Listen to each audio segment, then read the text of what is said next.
The people in that village didn't die screaming. They died smiling. The next morning, the entire village was buried under golden hair, and in the middle of it, a cocoon. When it opened, only one girl came out alive. But she doesn't remember anything. Not the village, not the people, not what came from the sky that night. Hey family, I'm Titan, and today we're diving into a manga so disturbing, it will stay in your head long after it ends. Let's get into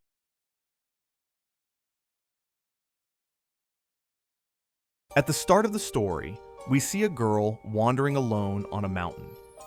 Her name is Bakuya.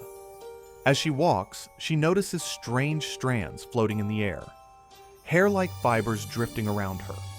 She picks one up. These look like volcanic hair, but that doesn't make sense.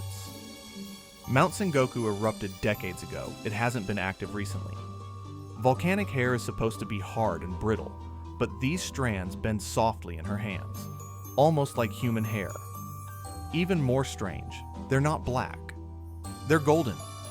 When she lets them go, they dissolve into the air within seconds. As she continues, she comes across a boy standing still, eyes closed. Something feels off.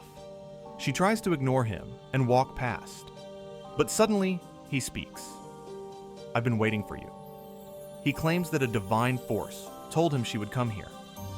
Bakuya ignores him, but then he asks, "Where are you going?" And strangely, she doesn't know. She just feels drawn to the mountain. The boy introduces himself as Osami and invites her to his village, Kyokoma Village.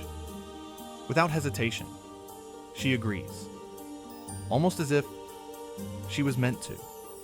When they finally reach the village, Bakuya is stunned. The entire place is covered in golden strands. It looks like the whole village is glowing, like it's made of gold. Osami explains, these are called amagami, heavenly hair. They usually disappear quickly after coming from the volcano, but for some reason, they remain here. Maybe it's a blessing. As they walk deeper into the village, something feels wrong. The villagers are deeply spiritual, almost obsessed. Even the animals, cats, birds, fish, all seem connected to these golden strands. Later, Bakuya learns something disturbing. The people here can read minds. Because of Amagami, they can communicate without speaking. Osami didn't guess her thoughts earlier. He actually heard them. That night, Bakuya sees something impossible in the sky.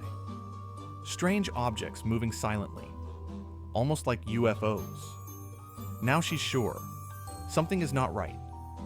The next day, during a village gathering, an elder speaks. "You have been chosen."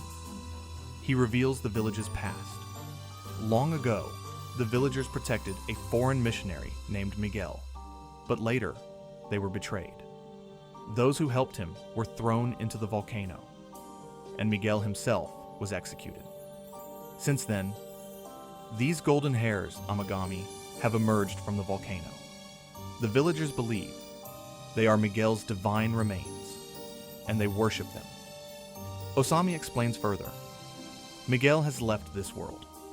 He is traveling through space, but he left Amagami behind, so that we can one day reach him. That night, the sky becomes unnaturally beautiful. Osami looks up and says, "Life exists to experience the universe. Our senses are not just for survival. They are meant to connect us to something greater. And Amagami helps us do that." Suddenly, the volcano erupts. After 60 years, golden strands begin pouring out, like rain made of hair. The entire village is covered. Osami shouts, "This is our chance." And then they see it. Something massive, something impossible, a cosmic presence. The villagers panic.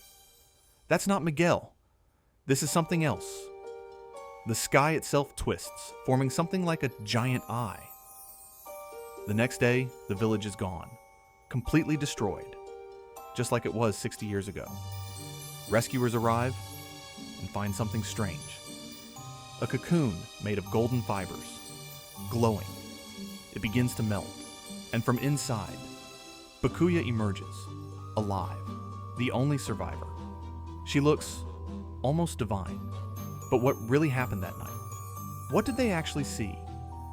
Was it Miguel, or something far more terrifying? No one knows. And the truth remains a mystery.